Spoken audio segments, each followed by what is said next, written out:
If you've experienced emotional neglect in a relationship or kind of wondering what that looks like in a relationship, then this video is for you. Hey there, it's Leslie. It's me again with your daily no bullshit healing truth. So let's get into it. Emotional neglect.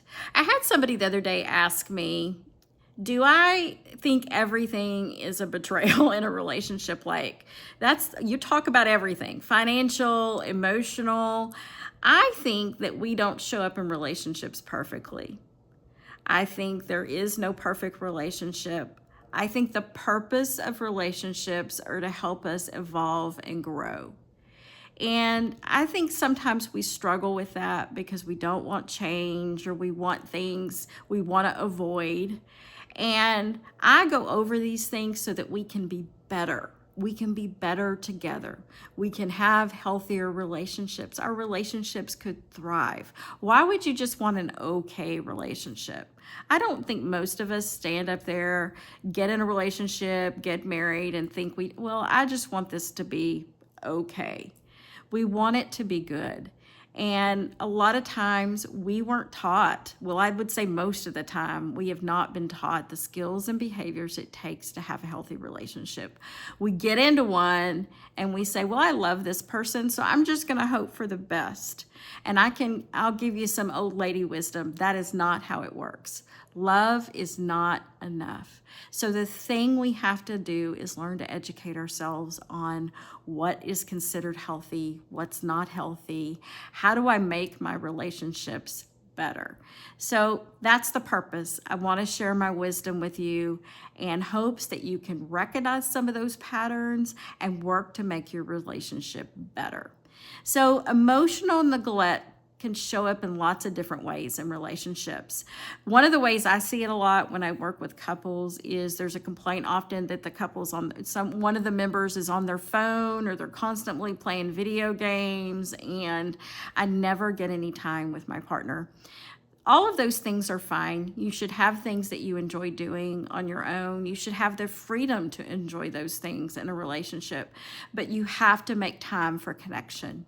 If you want your relationship to last, you have to have time to build. So being intentional with your time of connection, putting your phone away, spending time connecting with the other one is so important to a healthy relationship. Another way I see emotional neglect show up in relationships is when you have an idealized version of who that person is and you don't try to get to know their inner world. You know, sometimes we get with someone and we love the fact that they're strong and independent and self-sufficient and all of those things. But as human beings, we're going to have times that we struggle, even people that have their shit together. So when a partner says, I'm struggling, and you meet them with, yeah, but you're really strong, I'm sure you'll figure out how to handle this. That can be a form of emotional neglect. Not sitting with them saying, how can I love you better through this season of your life? How can I help you? What do I need to do to make things better for you? Or how can I show up for you? Sometimes just even asking the question is the way to connect and help your partner work through that. Another way that we emotionally neglect, and sometimes we don't mean to, is avoidance of conflict. And we don't come back after there's been a rupture and repair. We just avoid it and try to pretend like the next day is a new day. I always tell people, couples, that relationships don't end because of the one big thing. Sometimes they do. There can be a big betrayal and something ends. But most of the time, it's death by 1,000 paper cuts. It is repairs that should have happened that have never happened, and resentment builds up. And then you're 20 years in, and there's so much resentment built up that doesn't get repaired. Repair is so important to a relationship, and you are neglecting that relationship when you just avoid and move on. Another thing is not checking in with your partner to make sure they're okay. Doing check-ins. How are things going? What do you need from me? How do you think things are going in our partnership? If you have kids, what is it that you need from me? I remember a long time ago, having a friend that had just had twins and was completely overwhelmed, completely overwhelmed. And her husband had a pretty demanding job. But I remember her telling me, I feel like he doesn't even recognize how overwhelmed I am during the day. And that's all she needed. I mean, she couldn't change the fact that they'd had twins. She couldn't change the fact that he had a demanding job.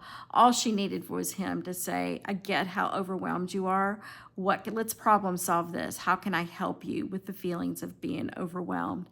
Sometimes that's all your loved one needs. They don't need you to fix it. They just need for you to hold space. Another way we emotionally neglect is when we allow one person in the partnership to carry the entire load. They're the ones that's making all the decisions about bills being paid, keeping the house clean, cooking, taking care of kids, working a full-time job, and feeling like they're the ones that have to carry the whole load without help. If you're in a partnership, it's 50-50. Particularly nowadays when both partners are working, it's their kids too. It is your bills too. It is your house too. We don't live in a world anymore most of the time where someone can afford for the other partner to not work.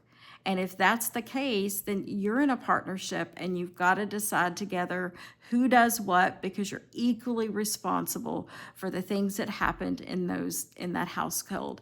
And that is neglect, my friend, when you're not doing those things. So this is a space and opportunity to learn. It is not to take in shame, but it's to ask yourself, how can I do better? And if you're experiencing emotional neglect, reach out, talk to a therapist, and make a plan on how you want to address it. You don't have to do this alone. If this was helpful to you, please like, subscribe. I'd love for you to be a part of my community, and I'll see you next time. Take care. Bye.